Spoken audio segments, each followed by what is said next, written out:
Today, we're diving into something that feels, well, almost unthinkable. We're talking about a war in modern Europe between allies. A war that, spoiler alert, absolutely no one could win. So let's just jump right in with the big question. What if? What if 4 countries, all members of the EU and NATO, allies, right, actually went to war with each other? We're going to break down the whole thing, how it could possibly start, what the fight would look like, and most importantly, why it would be a complete and utter dead end for everyone involved. Okay, before we go any further, I have to make this crystal clear. This is a thought experiment. It's a what-if scenario, pure and simple. We are not predicting anything here. This is a fictional exercise designed to help us understand the crazy dynamics of modern warfare in a world that's so tightly connected. Remember, it's just a scenario. All right, so how on earth does something like this even begin to happen? Let's set the stage. We need to look at the hypothetical fault line that could crack open right in the heart of Europe. In our scenario, we've got 2 opposing blocs. First up, you've got a Czech-Slovak alliance. Their big advantage? They share a border. They're connected, which is a huge plus for moving troops and supplies. But then you have the other side, a Hungarian-Slovenian alliance. And they have a major problem. They're split apart geographically, which makes coordinating, well, anything, a total nightmare from day one. And this is where we see the most important piece on the chessboard, so to speak, a neutral Austria. It sits right in the middle, physically splitting the Hungarian-Slovenian alliance. So Austria's neutrality isn't just some political footnote. It's a massive, uncrossable geographic wall that shapes this entire hypothetical conflict. Now, a war like this doesn't just pop up out of nowhere. It's the end result of a long, slow burn. You'd have years of political decay, a complete breakdown of trust. Diplomacy would fail, handshakes would be replaced by military drills on the border, and eventually, the whole system just collapses. And that brings us to how the war actually starts.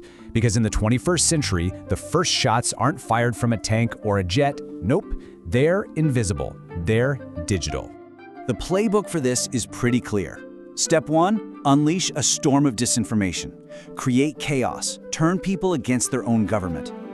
Step 2, launch cyber attacks against the real nuts and bolts of the country. Transport, banking, power grids to grind their military mobilization to a halt. And the final punch? A direct attack on their financial networks, trying to bankrupt them before a single soldier crosses the border. So what are we talking about here target-wise? Well, think about the nervous system of a modern country. Government communications, gone. Air traffic control, chaos. Train networks, paralyzed. The power grid, lights out. The goal is to cause maximum disruption, all while you're pumping out propaganda to incite unrest in their major cities. Okay, so once that digital groundwork is laid, the war changes. The invisible part is over. Now, it gets real. It gets kinetic. And when it does get real, there's one place everyone's looking. The Slovak-Hungarian border. That's it.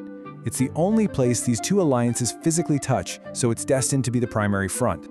But before a single tank can really make a move, the first and most critical battle has to be fought up in the air. We're talking about a desperate, frantic scramble for air superiority in the first 2 or 3 days. Why? Because whoever owns the sky owns the battlefield. It's that simple. You can protect your troops and hammer the enemy. So let's break down the roles each country would play, because it's pretty much dictated by where they are. The Czech Republic, they're this strategic backbone. Think air power, supplies, reinforcements. Slovakia, being on the border, is the defensive wall. Hungary is the spearhead, the main offensive force trying to punch through that wall. And poor Slovenia, they're kind of stuck, geographically isolated. They're relegated to a support role, doing what they can with their air force. So you've got all the pieces on the board. The war has started. You'd think this would be over quick, right? A decisive blow? Absolutely not. In this scenario, that's a fantasy. Let's dig into why this thing would get bogged down into a miserable, grinding stalemate almost immediately. There are 4 huge reasons this war grinds to a halt. First, logistics. It is an absolute nightmare trying to keep a modern army fueled and armed. Second, the economy just collapses instantly. Trade stops, money becomes worthless. Third, the battlefield itself. We're talking dense towns and cities, not open fields. Any big offensive would be a bloodbath. And the final nail in the coffin? The big international players, the EU and NATO, are totally paralyzed, unable to do a thing. And that NATO problem is a big one. Think about it. Their whole collective defense deal, Article 5, is about an outside attack. It has no playbook for when 2 members start fighting each other. NATO needs everyone to agree to do something, right? Well, how are you going to get a unanimous vote when two of the countries doing the voting are the ones at war? It's impossible. The whole system just freezes up. And let's be really clear about the economic side of this. This isn't just a bad recession. This is a total, instantaneous economic collapse. Every single one of the countries involved would see their economy get vaporized from day one. All those connections to the global market that made them strong, yeah, that becomes their Achilles heel. So if a quick victory is off the table, and the cost is, well, everything, how does this end? What's the end game here? Let's talk about the grim but inevitable conclusion. The truth is, there's no victory speech, no parades. This war doesn't end with a winner. It just stops. It stops because everyone has lost. Their economies are in ruins, their armies are spent, and the people back home have had enough. The only thing left to do is sign a ceasefire agreement, not out of victory, but out of pure shared exhaustion. And the long-term damage? It's just devastating. You're looking at shattered trust that could last for generations. The stability of the entire region, completely gone. An economic recovery that would take decades, if not longer. And you can bet the governments that started this mess would be toppled. The only thing that really wins in all this is Austria's decision to stay out of it in the first place. And all of this whole thought experiment, really leads us to one massive overarching question. In the world we live in today, where everything is so connected, our money, our technology, our people, can anyone really win a war in the old-fashioned sense?